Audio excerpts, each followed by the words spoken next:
Today we're going to cover how to close the pool in this video. So I started off with having this pump out most of the water in the pool because wintertime you don't want your pipes, your skimmer, your jet right there, another outlet there, and your skimmer to freeze up. So you want to get water away from it. And later on in the video, I'm going to show you how to drain the pipes that's coming into the pool.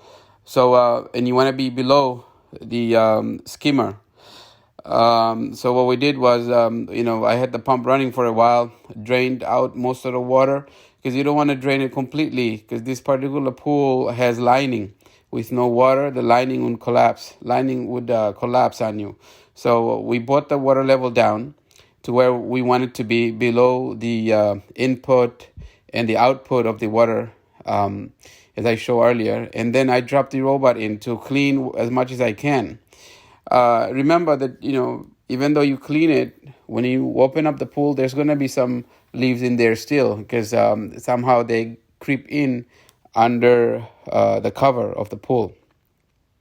So while you have that going on, you could go ahead and clean the skimmer as well. So we just go ahead, we're going to go take out the skimmer, clean the strainer, and try to get all this standing water out. So the goal is to open everything, all the connections, winterizing basically. We are winterizing it, closing the pool. So, you winterize, get the pool ready, the system ready for the weather. So I'm going to go open it. That's the jet. And I got this thing from online, Amazon. And I have this air, compressed air. So what I'm going to do is I'm going to seal it up like that. And I'm going to force air through the pipe so that whatever water is left in the piping, the pool piping, I will be able to push it all out. So this port is usually the jet, from the filter, the water will come out when the circulation would start. But you see, look how much water I have. So what I did on the other end, what I'm doing is pushing air through the pipe, so whatever water is there, it'll get forced out. So that's the goal. You want to get rid of as much water as possible. As long as you try and the water doesn't come out anymore, I guess there's not enough water there. So we're going to go ahead and disconnect the skimmer side of the filtering system. So once I get this in place, I'm going to do the same thing on the skimmer side because you have multiple ports going through to the pool. So the goal is to get the air in. With the help of the air, push as much water as possible because if the water is stuck there, it will freeze up. And when what happens when water freezes up, it turns into ice and it expands. Look how much water I had in there. All of this could have been iced up and expand and burst the pipe. So when summer comes, you want to turn the pool on, you will have water leaks everywhere. So this is very important to do if you live in a colder climate. So now this is the skimmer. And as you see, water is bubbling. Some of the water is coming out. So what I'm going to do is I'm going to help this system. I'm going to, I push the water out as much as I can. Now I'm going to get a vacuum. With the help of this wet vacuum, I would be able to take as much water as possible from this skimmer. Because all the water that needed to come out did come out into the skimmer basket. So I'm going to use this wet vacuum, and get as much water as possible. So I'm also going to try to put this vacuum in the inlets. I have 2 inlets there and clean it as while I have it there. I take water out, and later on, what you do is you get either RV coolant, or I just got a coolant concentrated that would go in your car.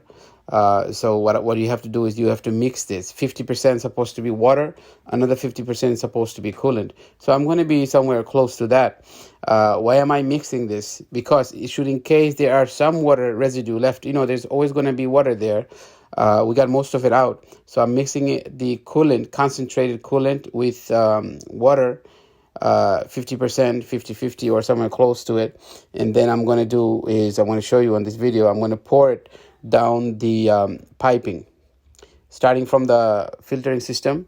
And I'm also going to pour some of the coolant into the skimmer because, rain is going to happen, ice is going to happen. all of this rain and ice is going to find their way in there. And I don't, last thing you want is water there, and expansion happens, icing happens, and your skimmer basket will crack. It's plastic. So I'm going to pour some coolant there.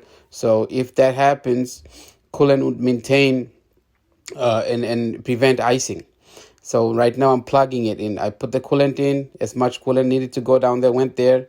And I put the plug in. Now I'm putting those pool noodles that we used during the summertime. They're no good anymore. So I'm going to give them a second life, second use. So I'm going to shove as much noodles in there as possible, so that another precaution is, should in case all of everything that I put in fails, I don't want to allow the water to expand too much. So with the pool noodle, it will prevent the ice. When it do ice up, you're not going to have too much of ice force there. You're going to have noodles taking up a lot of space inside the ice. So this icing is going to be more like flakes rather than solid ice. So you want to put as much, you want to fill the place up with as much pool noodles as possible, so you don't have any water. If there water do accumulate anywhere, it won't be able to expand. So what I did was I poured some of the coolant in there as well, because I want to take precautions. So I fill it to the top. Now we have enough coolant in there. We're going to cover it up. Next thing is very important is to plug everything in, because you will see when you do open your pool, the water level will rise up. All that snow, ice, and rain during the winter, your water level will rise up. And when that happens, it will rise up past your ports. So when that happens, you don't want any water to go in there. So you plug it in. And of course, during the winter, I'm going to check once in a while. If it do go anywhere close to the port, I'm going to try to drain it.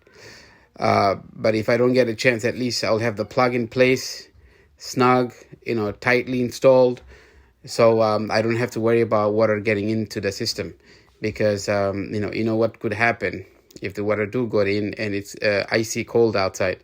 So you want to take as much precaution as possible, protect your system so that you could use it coming summer. So what I like to do is I like to get my floaters too filled up. I have 2 floaters. I fill them up with 4 tablets, 3-inch tablets each. Then I put it in the pool under the cover. Because I want the water to be bacteria free, whatever fire algae it could kill. I want the pool to be chlorinated when I open, if in a few months. So the conditioner water would be in a better, and I'll be able to use it. I'll be able to open it quickly. So what I do every year is I put about 8 chlorine tablets in my pool, based on the size of the pool I have. The 8 tablet works just fine for me. If you find this video useful, please don't forget to subscribe, like this video, and share it with your family and friends.